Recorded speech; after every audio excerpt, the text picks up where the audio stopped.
कराची में डिफेंस और बहादुराबाद में केएफसी ने डाइनिंग की सर्विस मुअत्तल कर दी है, जबकि टेक अवे जारी है।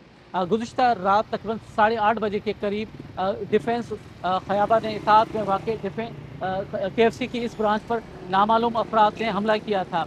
केएफसी के मैनेजर ने जो पुलिस के यहाँ एफआईआर दर्ज कराई है, उसमें बताया गया है कि नामालूम अफराद जिनके पास डंडे, सरिये और हथौड़े थे, वो यहाँ पे दाखिल हुए हैं और उन्होंने तोड़-फोड़ की है।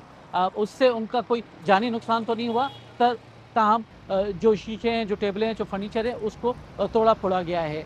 उसके साथ ही यहाँ पर डोमिनोज़ पिज़्ज़ा है, इसी तरह उस पर भी हमला किया गया है और उसके भी शीशे तोड़े गए हैं और उसकी सर्विस भी इस वक़्त मुअत्तल है। डीआईजी असद रज़ा ने हमें बताया है कि पुलिस ने मुकदमा दर्ज करके 10 के करीब अफराद को गिरफ्तार किया है। यहाँ से तकरीबन चंद किलोमीटर दूर बहादुराबाद में भी इसी नोयत का वाक़या पेश आया, जब मोटरसाइकिलों पर सवार नामालूम नौजवानों ने पहले केएफसी के ब्रांच पर पथराव किया और उसके बाद अंदर दाखिल होकर तोड़-फोड़ की। कराची से तकरीबन 300 किलोमीटर दूर वाक़ ज़ेरिन सिंध के शहर मीरपुर ख़ास में गुज़िश्ता रात केएफसी की एक ब्रांच को नज़र आतिश किया गया।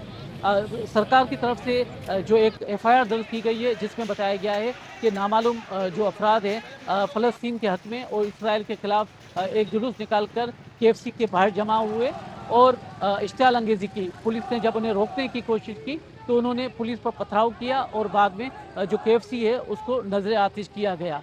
जो वहाँ के एसएसपी हैं समीर चना, उन्होंने हमें बताया है कि पुलिस ने कोई 15 के करीब अफराद को गिरफ्तार किया है और उन्हें पर इंसदाद दहशतगर्दी का मुकदमा दर्ज किया गया है।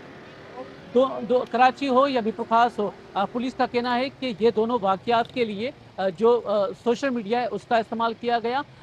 कराची में फ़ेसबुक पेज बनाया गया था, जिसके ज़रिए ये इश्तियाल अंगेज़ मवाद फैलाया गया कि केएफसी पर हमला किया जाए। इसी तरह मीरपुर ख़ास पर एक सोशल मीडिया व्हाट्सएप ग्रुप बनाया गया, जिसमें ऐलान किया गया था कि केएफसी का घेराव किया जाएगा।